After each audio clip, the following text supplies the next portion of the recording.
Sir bus యాత్ర చేస్తున్నప్పుడు జగన్మోహన్ రెడ్డి గారి పైన రాళ్లతో దాడి జరగడం చూసాం. ఆయన గాయం కూడా అయ్యింది.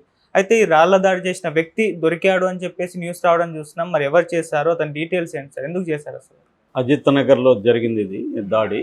సో నిన్న ఆ దాడి జరిగిన ప్లేస్కి దగ్గరలో ఒక స్కూల్ ఉంది, వివేకానంద స్కూల్ అని. దానికి గంగానమ్మ గుడి పక్కన చెట్టు కింద నుంచి రాయి విసిరారు అని మొత్తం ముగ్గురు అని చెప్తున్నారు. అందులో ఒక అతను అయితే రౌడీ షీటరు, అతను దొరికాడని అతను ఫోటో కూడా రిలీజ్ చేశారు పోలీసులు.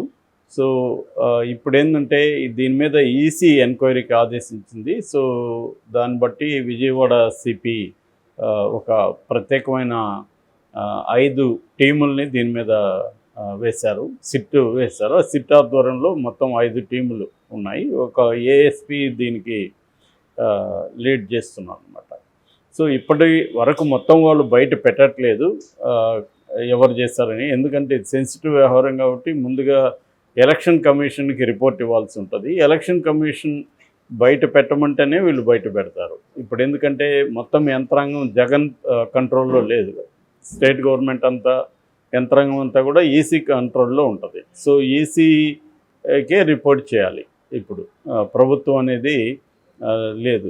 కానీ ఇప్పటికి కూడా కొంతమంది ఏమో ఇది జగన్ ప్రభుత్వం అంటున్నారు, కానీ జగన్ ప్రభుత్వం కాదు. యాక్చువల్గా ఎక్కడైనా దేశవ్యాప్తంగా కూడా ఈసీనే రన్ చేస్తూ ఉంటుంది ఎలక్షన్లు అయ్యే వరకు. ఇప్పుడైతే ఎవరు చేశారు ఏంటనేది ఇంకా బయట పెట్టలేదు, రకరకాల ఊహాగానాలే. కాకపోతే ఒక రౌడీ షీటర్ ఫోటో అయితే రిలీజ్ చేశాడు. మరి ఆ రౌడీ షీటర్ సొంతంగానే ప్లాన్ చేసుకొని వేసాడా, లేకపోతే ఎందుకంటే జగన్కి వ్యతిరేకంగా ఎవరున్నారు, కూటమి ఉంది, కూటమి తరపు నుంచి ఎవరైనా చేయాలి. అఫ్సెల్గా కూటమి తరపు నుంచి ఎవరైనా అతనికి చెప్పారా, లేకపోతే అతనే జగన్కి వ్యతిరేకంగా ఒక కక్ష పెంచుకొని విసిరాడా అనేది. ఇది క్లియర్గా అయితే హత్యాయత్నమని చెప్పలేము. కాకపోతే కొంతమంది న్యూరాలజిస్టులు చెప్తున్నది ఏమంటే అది ఇక్కడ కన్నతగ తగిలితే మాత్రం ఖచ్చితంగా లైఫ్కి కూడా డేంజర్ ఉంది, ఆ రకంగా అది హత్యా ప్రయత్నం కిందకి కూడా వస్తుందని చెప్తున్నారు. సో అంటే ఇప్పుడు లీగల్గా పరిభాషలో హత్యాయత్నం అనే దానికి రకరకాల డెఫినేషన్స్ ఉంటాయి. అంటే చంపాలనే ఉద్దేశంతోనే అతను రాయి విసురుంటే మాత్రం అది హత్యాయత్నం కిందకి వస్తుంది. ఇప్పుడైతే కేసు నమోదు చేసింది హత్యాయత్నం కిందనే చేశారు. సో ఏదేమైనా అదైతే కన్నుపోయే అవకాశం ఉంది, కొద్దిగా కిందికి తగిలింటే కన్నుపోయిండే అవకాశం అయితే క్లియర్గా ఉంది. కాకపోతే ఇది బేసిక్గా అయితే 1 కిలోమీటర్ నుంచి వాళ్ళు ఫాలో అవుతున్నట్టుగా కూడా వార్తలు వస్తున్నాయి. ఇంకా అఫీషియల్గా ప్రెస్ మీట్ పెట్టి ఎవరు చెప్పలేదు. సో దీన్ని అఫీషియల్గా ఎప్పుడు డిక్లేర్ చేస్తారు, ఈ ముగ్గురిని ఎప్పుడు కోర్టు తీసుకెళ్తారు అనేది మోస్ట్లీ ఈరోజు తెలిసిపోతుంది మనకి. అంటే ఇప్పుడు ప్రాథమిక నిర్ధారణ చేసుకున్న తర్వాత కోర్టుకు పెట్టే అవకాశాలు ఉన్నాయి. ఇది బేసిక్గా అయితే దీని వెనక తెలుగుదేశం వాళ్ళే ఉన్నారు, దీన్ని చంద్రబాబే చేయించాడని సాక్షి కానీ లేకపోతే వైసీపీ నాయకులు కానీ ఆరోపిస్తున్నారు. ఎప్పట్లాగే మన ఆంధ్రప్రదేశ్లో ఏంటంటే ఏం జరిగినా 2గా విడిపోతాయి శిబిరాలు. ఇంకా ఒకరి మీద ఒకరు భయంకరంగా బురద జల్లుకోవడం, మొత్తం ప్రజలను కూడా 2గా చీల్చేయడం, ఒకరి మీద ఒకరు తీవ్రంగా దాడులు చేయడం, ఇవి జరుగుతున్నాయి. ఇది కూడా అంతే. ఇది జగనే జయించాడని, చేయించుకున్నాడని, ఇది కోడికత్తి వెర్షన్ 2 అని, దీన్ని గులకరాయని రకరకాలుగా ఉన్నాయి. అయితే రియాక్షన్స్ చూసినప్పుడు ఇమీడియట్గా మోడీ ఖండించాడు, తర్వాత స్టాలిన్ ఖండించాడు, మమతా బెనర్జీ ఖండించింది, ఇక్కడ కేటీఆర్ ఖండించాడు, ఇలాగా దాన్ని ఖండించారు. అట్లాగే తెలుగుదేశం నాయకుడు చంద్రబాబు ఖండించారు. కానీ కూటమిలో అనేక విషయాల్లో ఉన్నట్టే దీని పట్ల కూడా ఒక యూనిటీ లేదు, కన్ఫ్యూజ్గా ఉంది.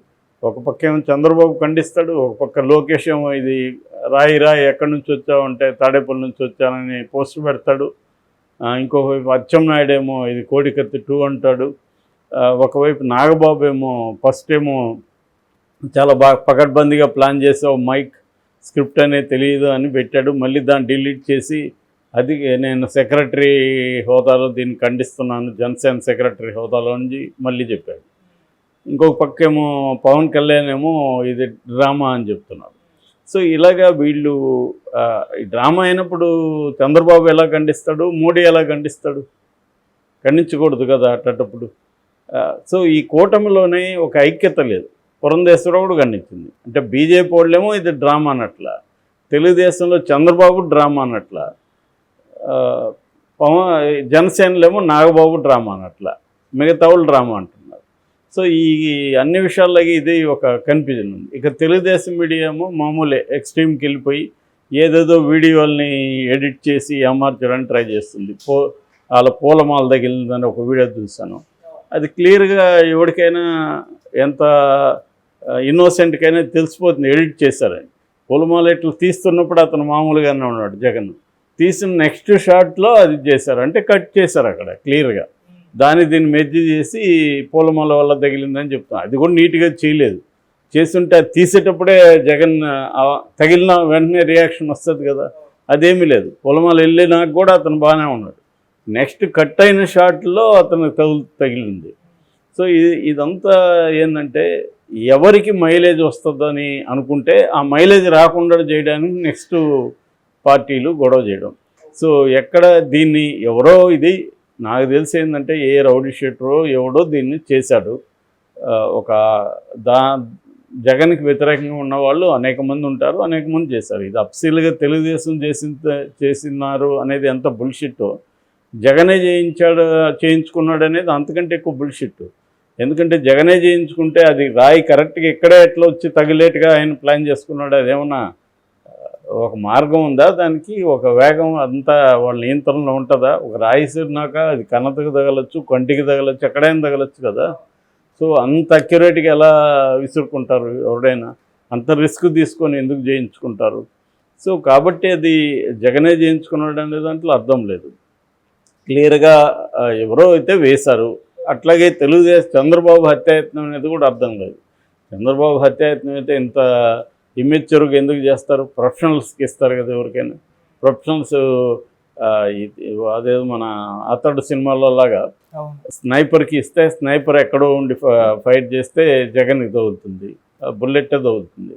కాబట్టి ఇవన్నీ కూడా బుల్షిట్ స్టోరీస్. రెండు వైపులు కూడా దీన్ని ఏంటంటే రాజకీయంగా తమకు అనుకూలంగా ఎలా ఉపయోగించుకోవాలి. సో జగన్కి ఎలాగో గాయమైంది, దీన్ని మనం చంద్రబాబు మీద నెట్టేద్దామని వీళ్ళు, ఇది కోడికత్తి 2 అనేద్దామని వీళ్ళు, ఇలాగా పరస్పరం ఇది చేస్తున్నారు. మామూలుగా అయితే ఇంతకుముందు సోషల్ మీడియాని ఇలాంటివి చేసేది. ఇప్పుడు ఏంటంటే మెయిన్ స్ట్రీమ్ మీడియా కూడా సోషల్ మీడియాకి తేడా లేదు. ఇటుపక్క తెలుగుదేశం మెయిన్ స్ట్రీమ్ మీడియా కూడా ఇదే కథనాలు వడ్డీ వారుస్తున్నారు. ఇటు వైసీపీ మెయిన్ స్ట్రీమ్ మీడియా కూడా ఇదే వాళ్ళకు అనుకూలంగా చెప్తున్నారు.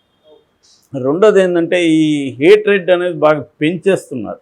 మొత్తం ఇండియాలోనే హేట్ క్యాంపెయిన్ అంటారు. హేట్ క్యాంపెయిన్ అంటే మనం ఒక వైపు ఉండడం, మనం ఉన్న వైపుకి ఆపోజిట్గా ఎవరున్నా వాళ్ళ మీద హేట్ పెంచడం. నిజానికి ప్రజాస్వామ్యంలో హేట్ అవసరం లేదు.